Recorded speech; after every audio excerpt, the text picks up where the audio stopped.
Well, Daniel, let's start our podcast. You're welcome. Well, yes. Um, Welcome to Evoking Evolvement. This is a new podcast for Vlad and myself. And this is our very first episode. Wow. And wow, we are just so excited to be here. And we hope that this show educates, evokes, and entertains you, and maybe at some point, erect you, or something of that nature. We'll see. But we have a lot of stuff planned, like some great topics, um, celebrity guest, interesting, fascinating guests. We have a lot planned. So that's where we are with our first episode. And I'll let Vlad talk a little bit about himself. Oh, wait, before we go, or before I turn it over to Vlad, this is so unique and I'm so happy. I am in California.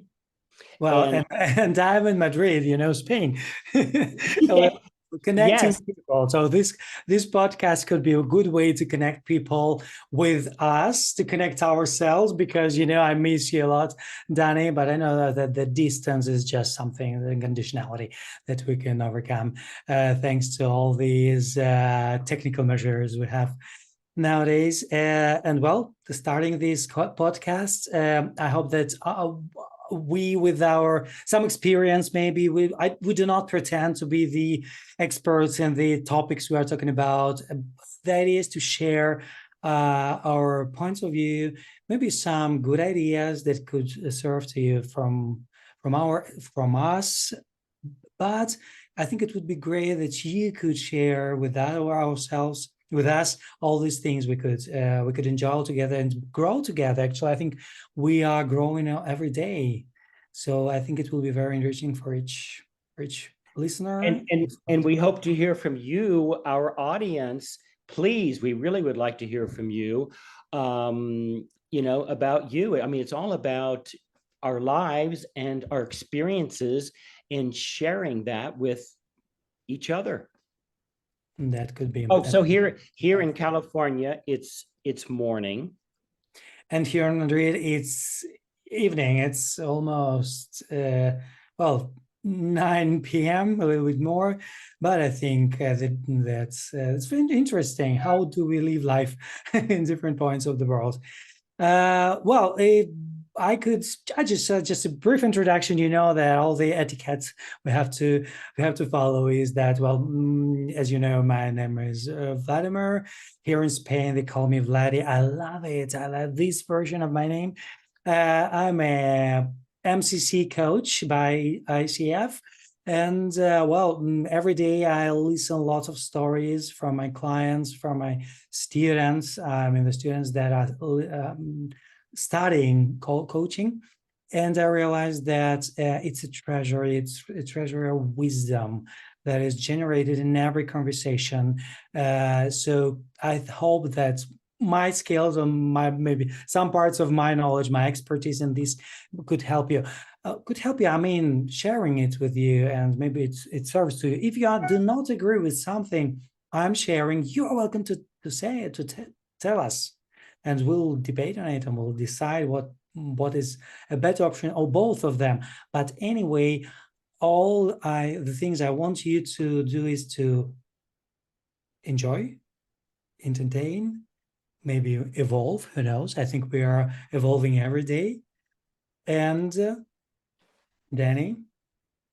Well, and also I have to say, I have already learned so much from this man, and we actually met several years ago when I was living in Madrid, which is one of the most fabulous cities in the world. And fortunately, I have traveled extensively, and I think my opinion really matters here, that Madrid is indeed one of the top cities. It's just a great city. So that's where Vlad and I met before COVID. Yeah, everything is pre or post COVID nowadays.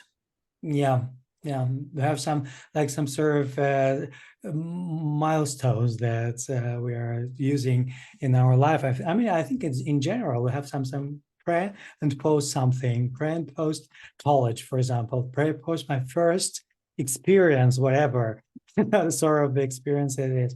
Well, COVID, I think, international is one of those milestones that we could use to this to reflection about it, actually, to think what was better, what would we discover from that. Well, Danny, would you like to share something about you? Because later we'll know even more about him, so be ready. But just like a brief introduction. It may be TMI, too much information. But anyway, okay, so I am going to start with my Okay. John Oh Lennon my. glasses. um, God, I mean, where does one really start? I was raised in Ohio in the USA, and I have my bachelor's in performing arts. I started off as an actor, acting in Los Angeles, acting in New York, a couple things here, a couple things there. I did some modeling, commercial modeling. And then I realized when I turned 30 that, I was just so tired of traipsing around audition after audition. And, rejection is the word an actor hears usually very often. And, I just got tired of it. Acting is a great profession, and we as human beings act every day. Hello, right? Don't we put our face on? We go to the bank, we put our face on. We go on Zoom, we put another face on. So yeah, it's all acting. It's fun. It's great. But anyway, around 30, I decided to, which I thought was a very easy segue into psychology. I mean, getting into character for an actor, you have to ask all these questions. Why did the character do so and so? Why did the character stab his father? Why did he molest, whatever. And so to me, it was just a very natural progression of going into psychology. So I got into a master's program of counseling, educational counseling, which was actually called, and finally got my degree. And during this time, for about 10 years, I counseled AIDS patients, which was quite challenging, and which was a whole learning process for me.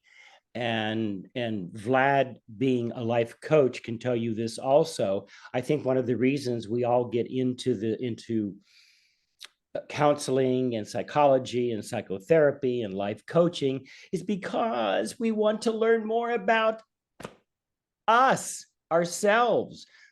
And I learned so much from these guys, walking them to their death. Now, we're talking uh, actually, well, before and after, but before the AIDS cocktails came into being, we're talking like early 90s. So there was no cure.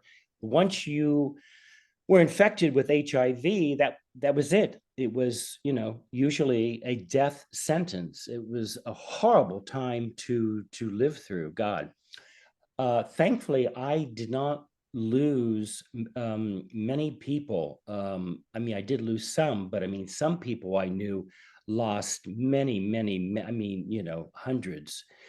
Thankfully, I didn't. But anyway, walking and learning about death and visiting these guys in hospices, was really a great learning experience for me about death. And one of my beefs about our society is, why don't we talk more about death? We're all going to go. Yes, a news flash. We are all going to leave this planet. So I just got chills. That's a good thing. So I think we should definitely talk more about death. Then what I think happened it's was, it's quite a good beginning for a podcast, my dear. You know, a very optimistic, optimistic channel.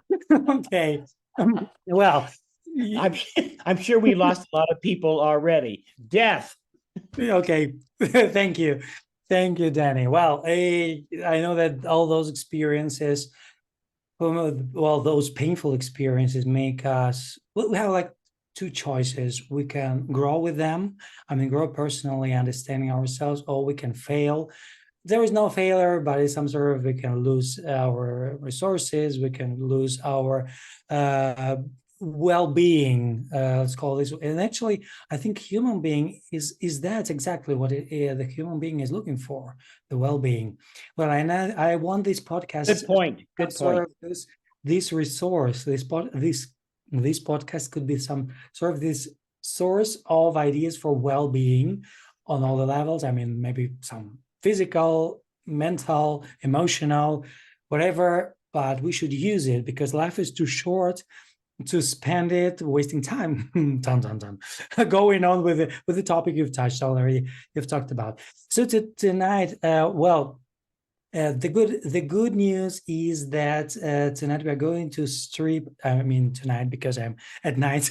We'll strip Danny naked, and well, this will be our first step in knowing each other, because that will be a good way for you to know us better, who you will be listening to all these. I hope many podcast sessions we are going to start, or we are starting right now. Do you agree with that, Danny? Yes, exactly. And I just want to finish up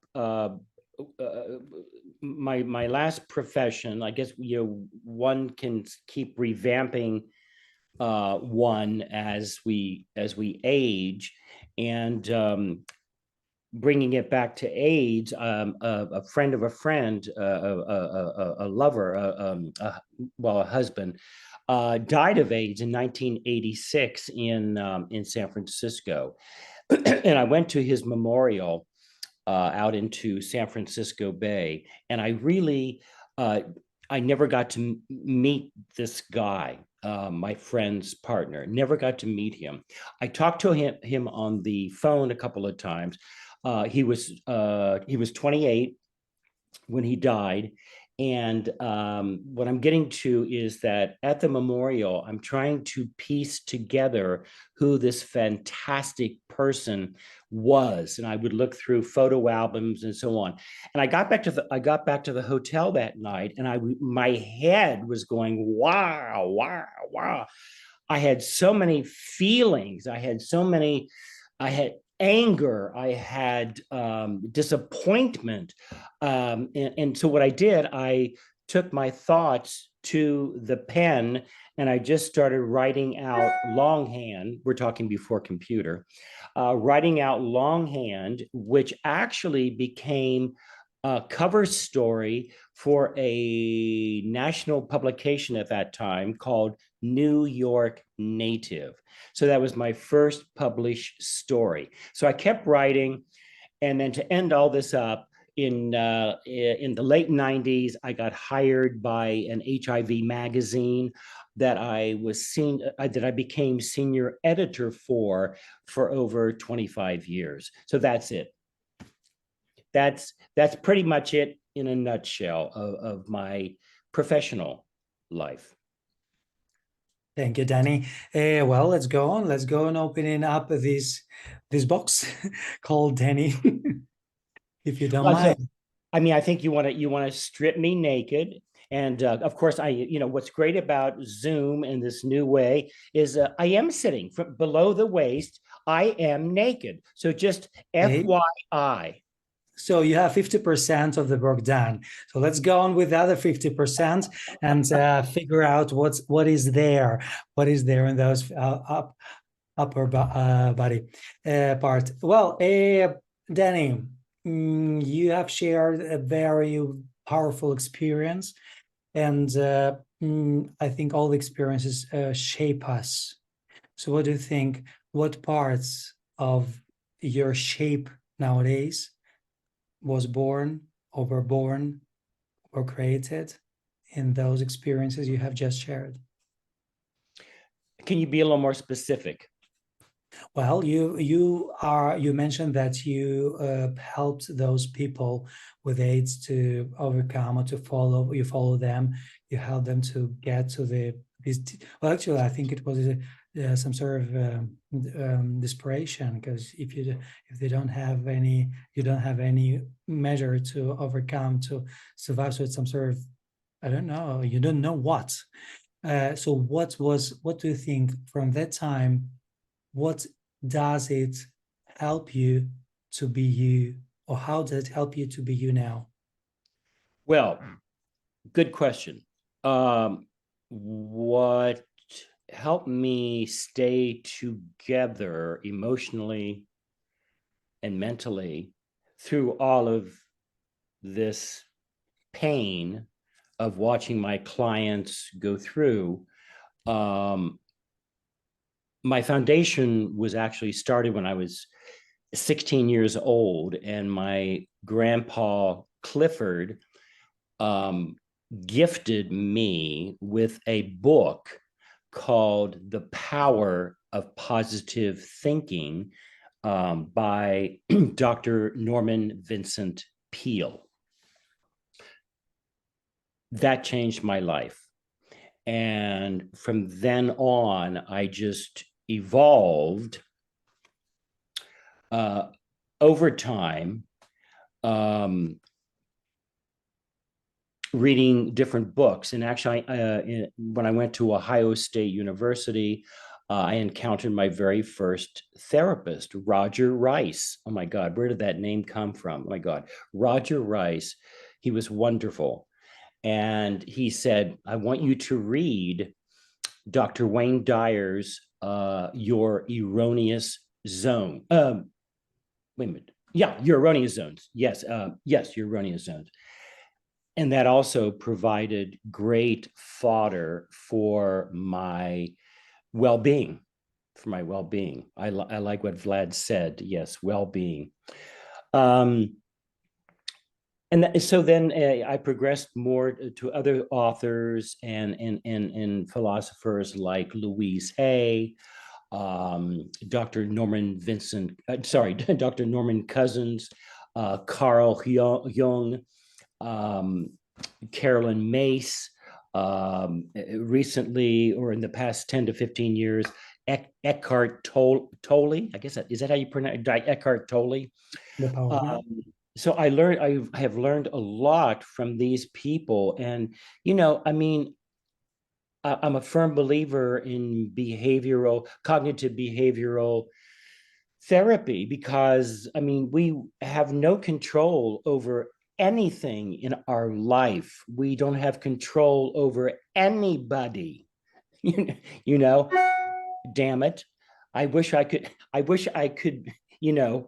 have little puppets on a string and have my friends be exactly the way I want them to be, but I can't. But what I do have control over is this.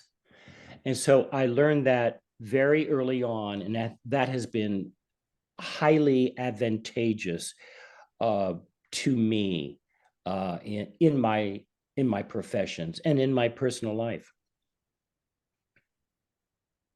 Very interesting what you're sharing, because actually sometimes our head or our mind or our thoughts is the only thing we have power on. So sometimes we cannot even change the situation as itself, but we can change our attitude towards the situation or towards what's going on. And then I ask myself, because all those ways, all those routes we create, I mean, the roads we walk in this work of like self work. Sometimes we find some challenges. What do you think? Or maybe you can remember some challenges towards or with yourself in this way. Oh, wow. Yeah. Uh, are you talking anything or specifically counseling AIDS people? Let's talk about you. So yourself, your relation with yourself, or when Oh, facing those situations, this self work you were doing. Uh, what was the most difficult for you in that? well, I know this is going to be news to a lot of people, but I am gay. Yes, yes, I am. So, so um, being gay, and I'm a little bit older than Vlad, just a little bit. Um, we're talking, uh, I'm in high school, before Stonewall.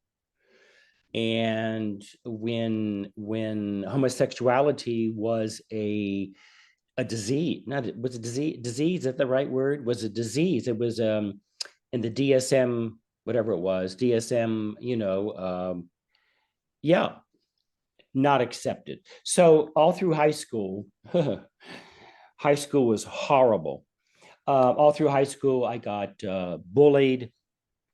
Um, I got hit just once in 10th grade, which was my sophomore year. I was at a football game, and some guy came into the bathroom after me, and you know, a guy in my grade, I didn't know him too well, and hit me in the jaw. Fortunately, that was the only time in my life I have ever been accosted or attacked. But he just threw a punch, which threw my head into a big, you know, tizzy. Um, so from all of this, I suffered lack of self-esteem. I had an inferiority complex, highly insecure. My dad was a rageaholic, not uh, not a lot, but he was a rageaholic. He was a drinker, but he was not an alcoholic. So, that. And, but I think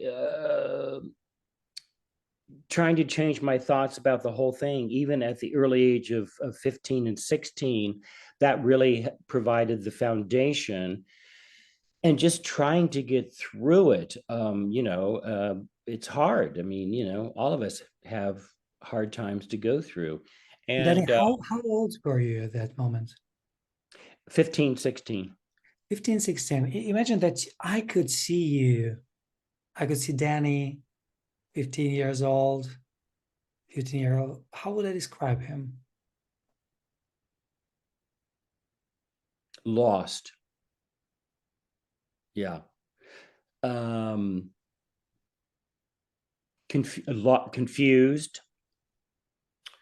Lost, confused, sad, definitely sad, but wanting to survive. Why? I don't know. I mean, I'm going through some things in my current life, and a lot of, almost sometimes daily, I'll say, what is the point? Why? Why survive?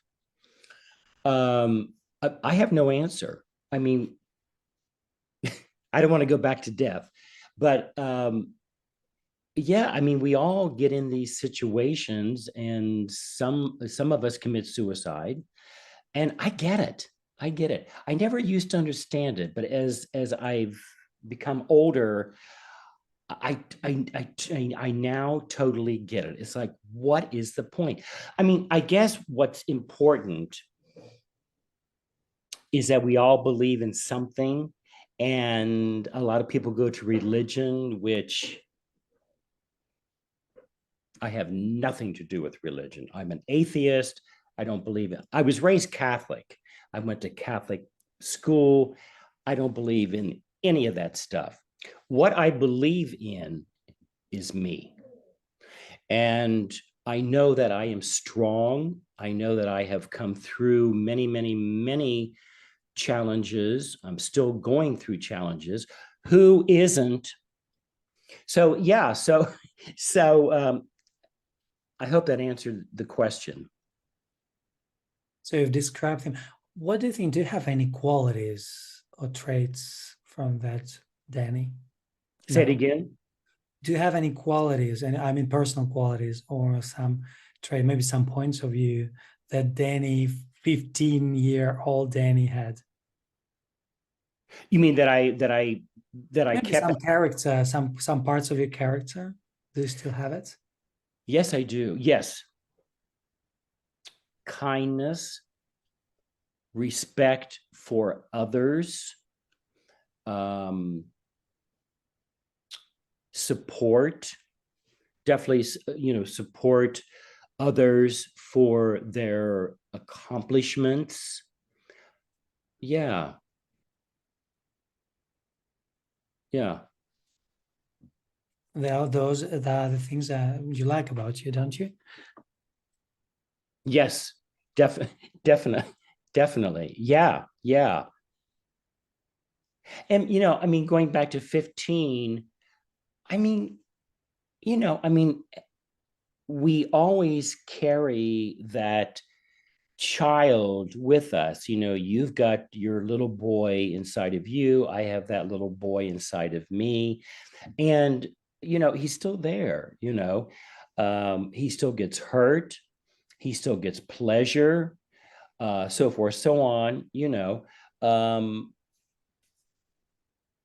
I mean, I don't know. I think what we, at least talking about myself, what I've maintained is just being who I really was right from the core.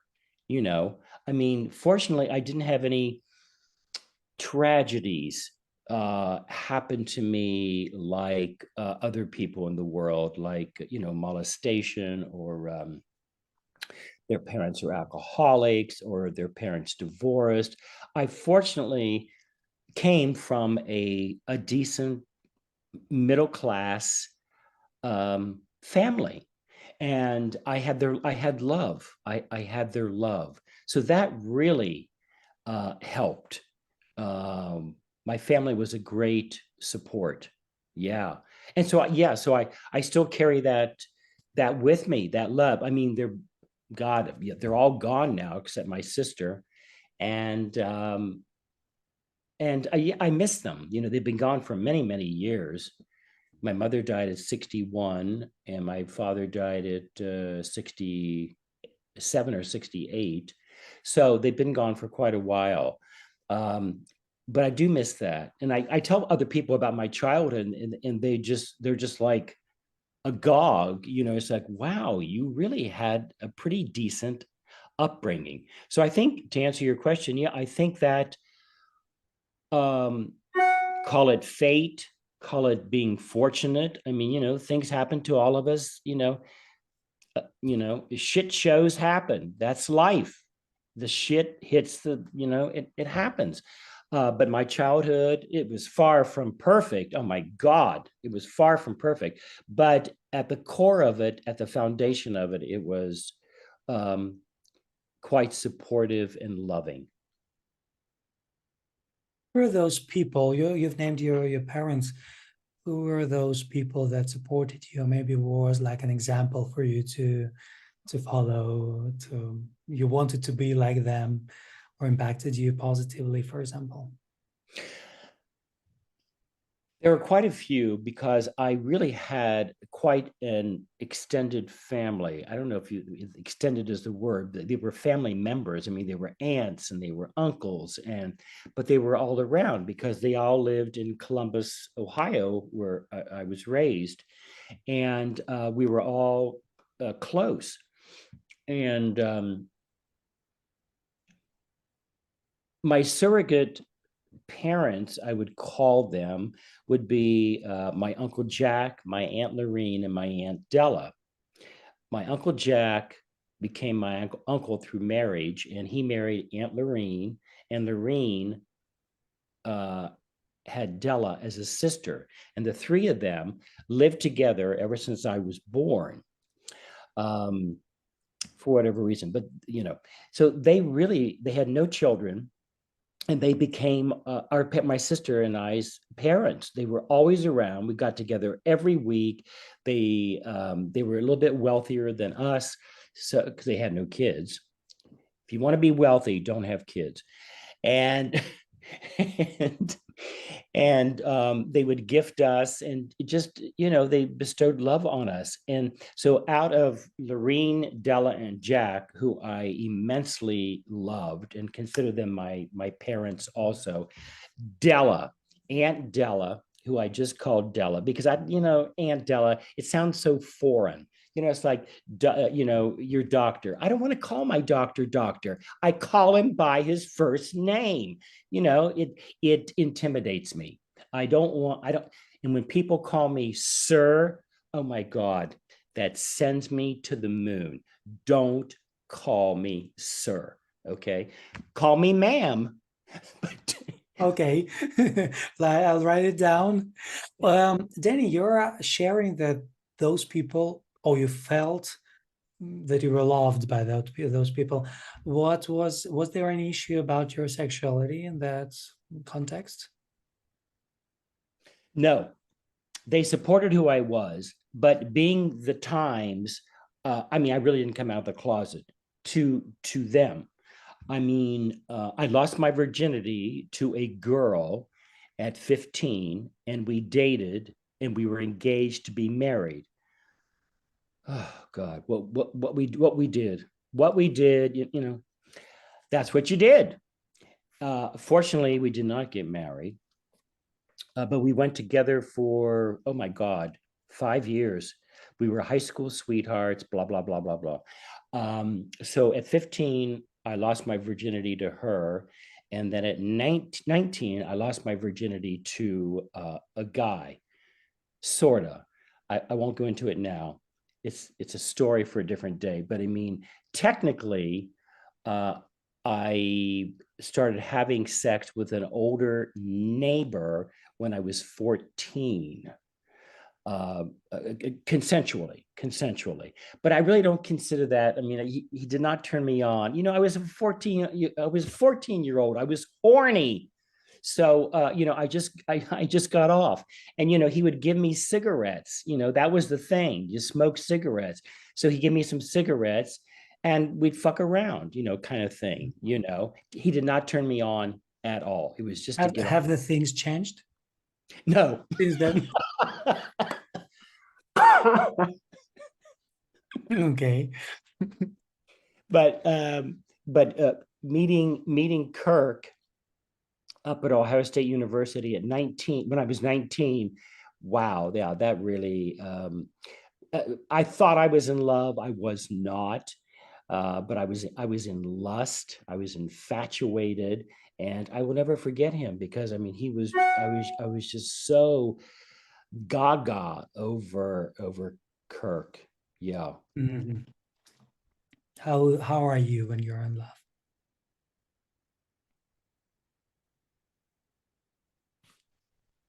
I hesitate because I love being infatuated, but infatuation is not love.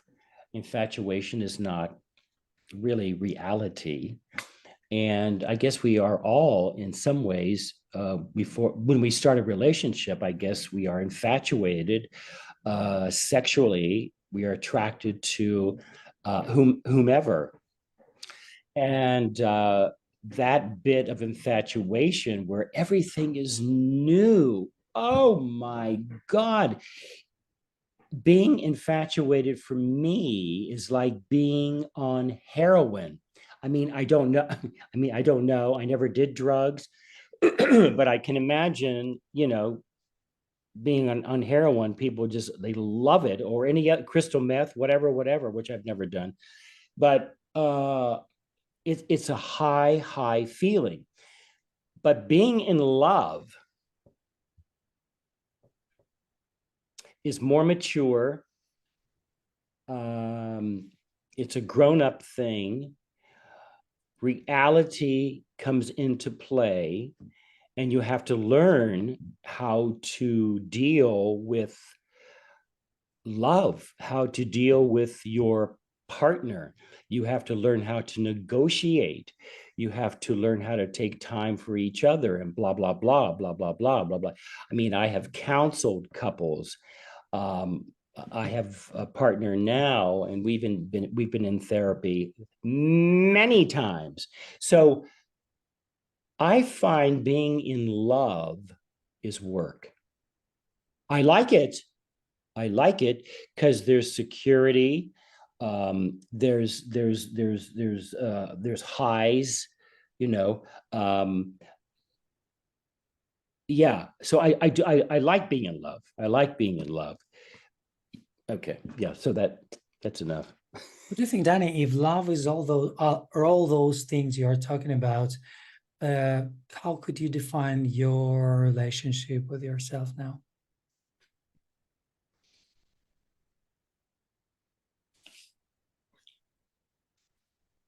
Evol- e- evoking evolvement. Very good. It's one of the best types of relationship with anybody, and with yourself even more. It's good to be.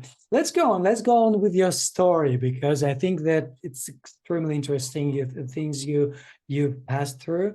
So when you started to work with the people with AIDS, what age were you? Oh gosh, let me think. I was mid 30s, mid 30s. Mid-30s. How did you get to that idea that you would like to, or you were, I don't know, ready or desiring to work with that subject? Let's call it this way. I don't know, that issue with people, because it's extremely, I think it's extremely painful facing all those sufferings around you. I have to tell you, I think with a lot of our lives, it just happened. I didn't choose it. Like, I didn't choose it. There was, I needed to get some internship hours, and there were openings for interns at counseling centers who did. I didn't only do AIDS, but I would say probably, or AIDS clients. I guess at that time probably 75% of my clients were AIDS, but I also did gay couple counseling. I did several groups. I even forget what the groups were about now. Me and another facilitator. But yeah, I sort of fell in to counseling AIDS people. I was really um, attracted to counseling relationships, because I really dig the psychology of relationships, whether it's a mother and son, whether it's a father and daughter, whether it's an aunt, uncle, whatever. I mean, relationships, excuse me, relationships are at the meat I think, at the meat of human beings, of our lives. I mean, we are social beings. So, yeah, so I just sort of fell into it, just like I did writing about AIDS for Art and Understanding magazine for over 20 years. Um, I sent out my writings to about 25 people all around the USA, and the only one that answered was David Wagner, the publisher and creator of Art and Understanding magazine.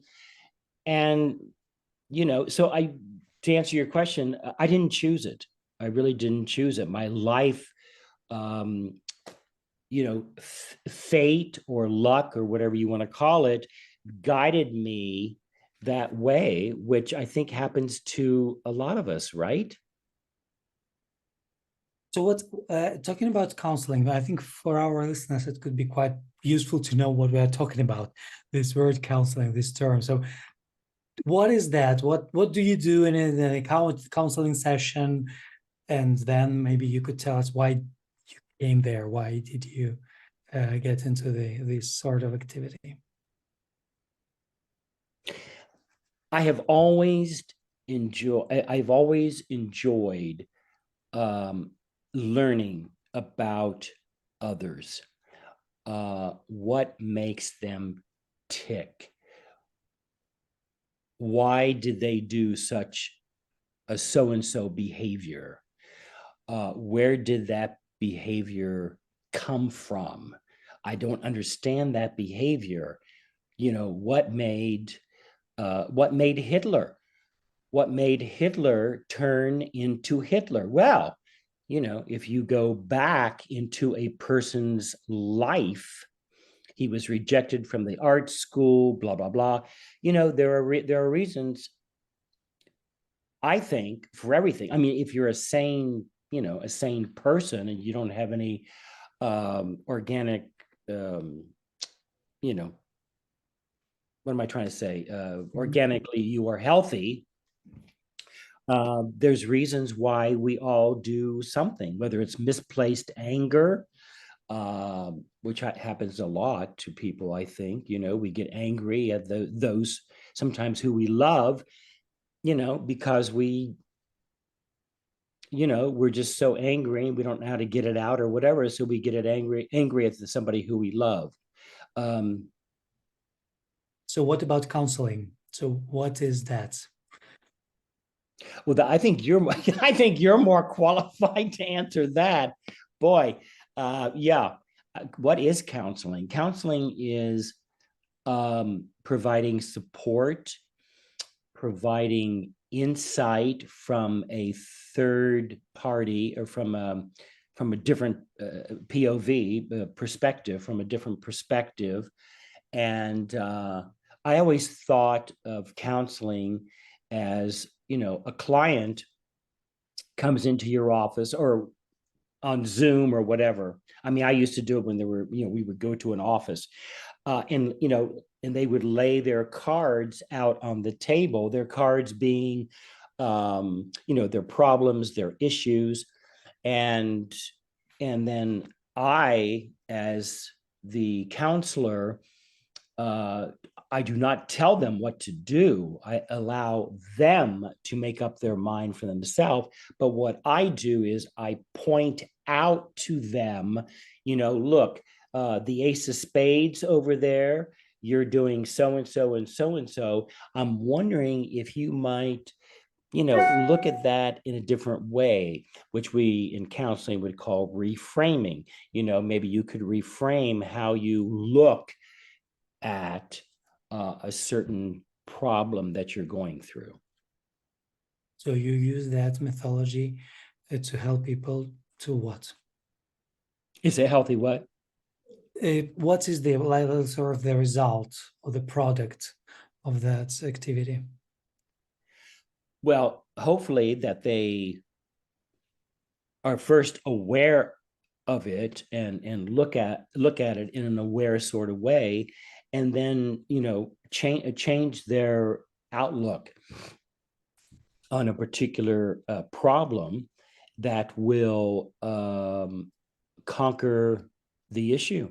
Yeah, and that they will be happier, more satisfied with themselves, and become uh, a better person, a whole person, but better yet, a healthy person, a mentally healthy person. Mm. How does it help you as Danny?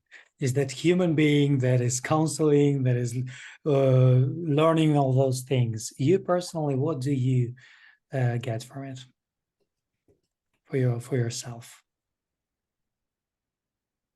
Counseling others, just I mean, just talking. Some people just don't talk, and that can be very unhealthy. Unhealthy. Or some people, oh, I don't need therapy, but I think part of therapy is just talking, opening up. Because I think usually, at least for me, when I talk, I mean, I still go to a therapist every week. And oh my God, in the past year, she has helped me so much, just by being who she is and her professionalism, but also by hearing me talk about putting into words what my pain is, what my disappointment is, and also looking at it from a different perspective. A lot of times with Esther, my therapist, I'll say, "Oh my God, Esther, you're right. I never thought about looking at this situation from that point of, oh yeah, yeah, yeah." And then so that sort of relieves stress and my disappointment, and helps alleviate the angst and anxiety that comes with problems, issues. Yeah, I see that you are doing a very deep and powerful work. You're doing it. I'm trying to get naked for you, Vlad. And you are doing well. Thank you very much for getting naked for us. Maybe you want to take off something. Let's take out the layers you have. Let's get to the cultural codes. Your cultural DNA. Barbara Streisand. What's going on there? I see your avatar in WhatsApp, and I love it. It's a very nice picture. What happens? What are those idols? I don't know, your inspiration resources for you. Well, like a friend of mine used to say, he says, "You are a real star fucker." And I am. I have been starstruck since I was a kid. I mean, no kidding. I mean, when I was 9 and 10 years old, I would write letters to movie stars in Hollywood. Remember, I'm in Ohio, and of course, back then in the younger days, um, all we had was United States mail. And we didn't even, I mean, we had long distance, but if you don't call locally, you got to pay for it. When you call California, you have to pay, extra. So all we had was United States mail. So, being a kid, I would write to Bob Hope, Cary Grant, Joan Crawford, Betty Davis.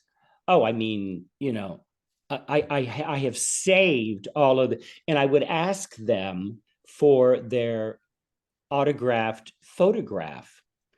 And no kidding, I have a notebook, what am I trying to say? A note, whatever it's called, a 3-ring notebook, that thick, And some of them wrote letters to me. And oh my God, when I would get that in the mail, I would anticipate waiting to get the mail. Say, Grandma, is the mail in yet? Is the mail in yet?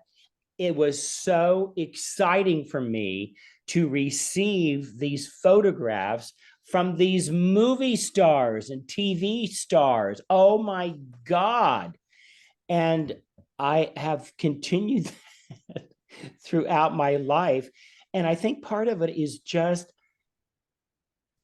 I love people, although I don't know, I won't go into it now, but as I age, I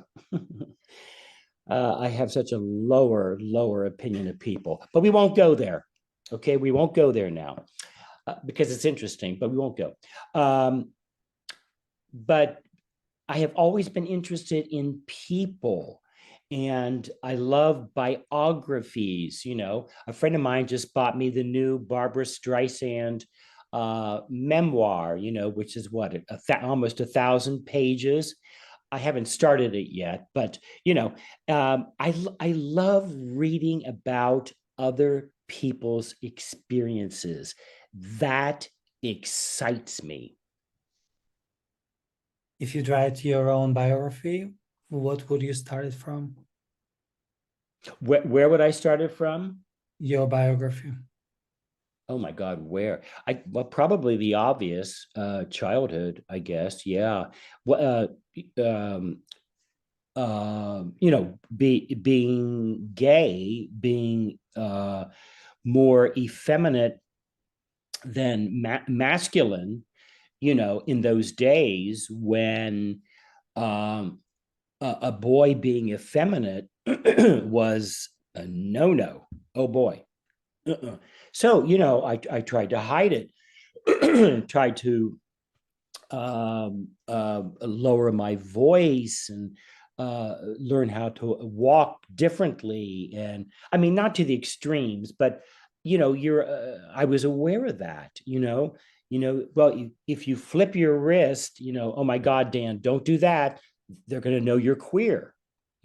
So it was very I was highly self-conscious of my movements.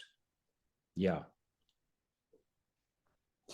I mean, what do you think nowadays? Well, I know that LGBT community is always changing, and some years these years sometimes I maybe not cannot understand, but it's something new for me each time I realize that there are lots of identities, sexualities, and I think it's fantastic.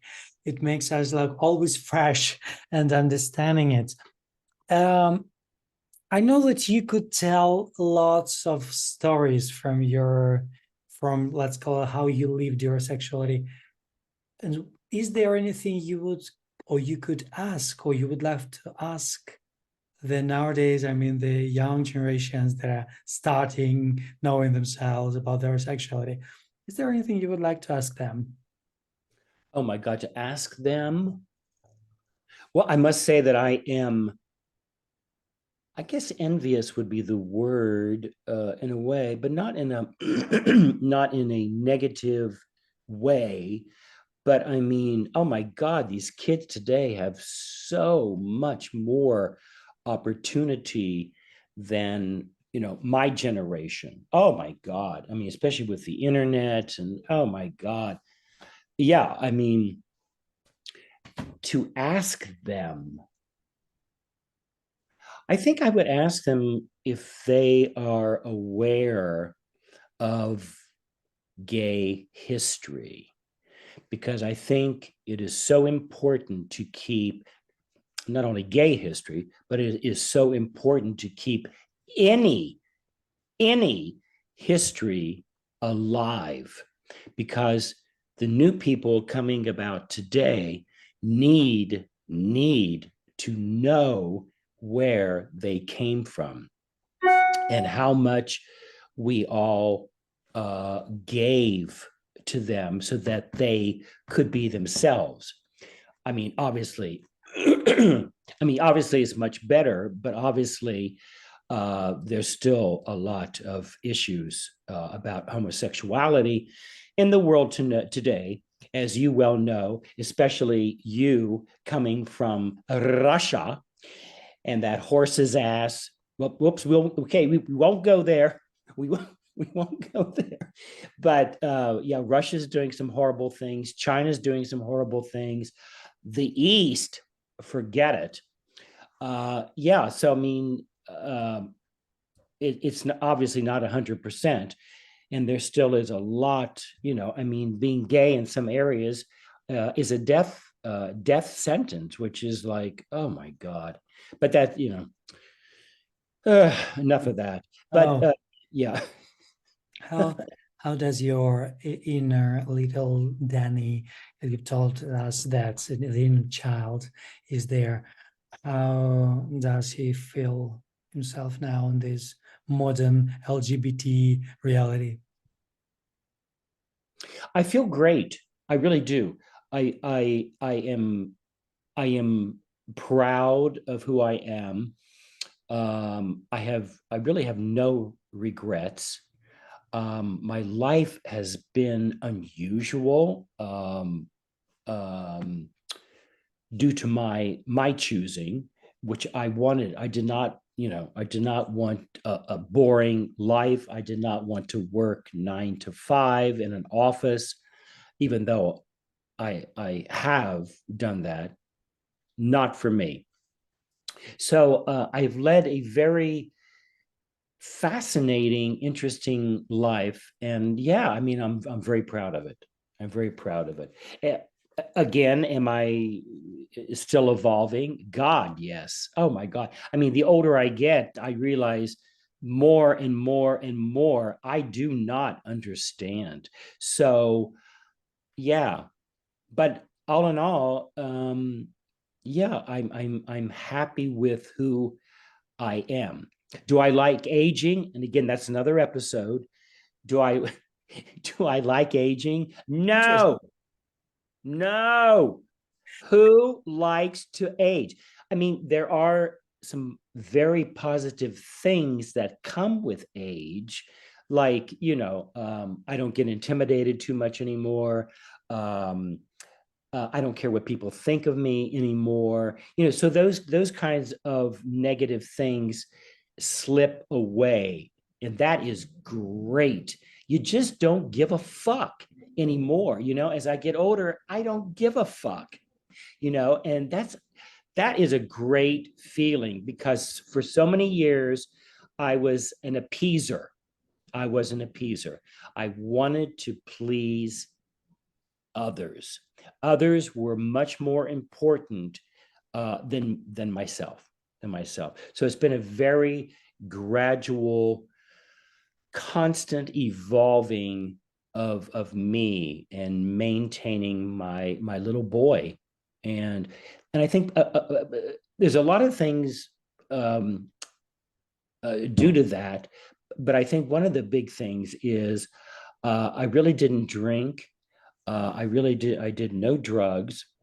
Well, of course, I don't know. I might be better if I did more drugs. I mean, I don't know. I went through the drug era, sex, drugs, and rock and roll. Hello. Which I was never really into rock and roll, and I was never into drugs. Sex, yes.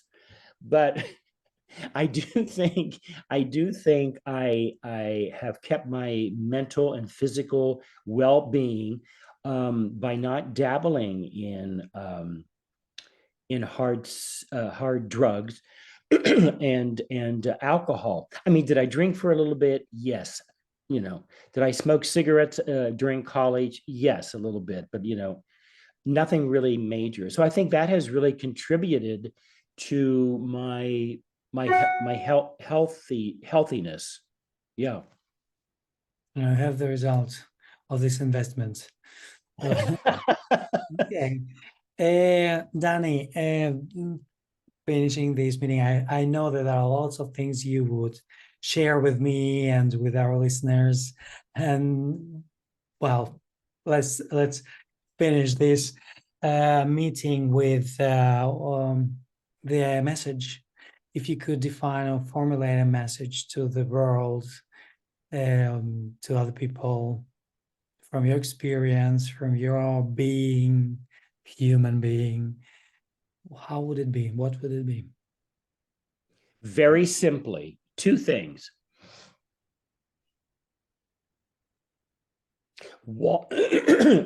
Excuse me. Watch and fall in love with the film The Sound of Music. It makes you feel fabulous. Okay. So, The Sound of Music, you have seen it, right? I agree with that. Another one of my icons, Julie Andrews. Oh my God. Oh. But anyway, I would say one of my mantras, which I sort of have talked about already, is nothing has meaning until you give it meaning. It is your choice, or if I keep it into it is my choice how to look at any event in my life. For example, just to get away, just for an example, if your father dies, nobody says you have to cry. Nobody says that you have to be sad. Nobody. Okay. However you choose to act or react is your choice. So nothing has meaning until you give it meaning. Thank you. Thank you very much, Danny. Well, I think we'll follow with this podcast, and after this, well, actually, I'm thinking about what I will share with you about myself. I can't wait. I know. I can't wait. You did a bang up job. Oh my God. I'm thinking, oh my God, this guy is really digging it. He is really stripping me naked. Well, Maybe we thank you. should Thank you very rename much, the Danny, for show Naked.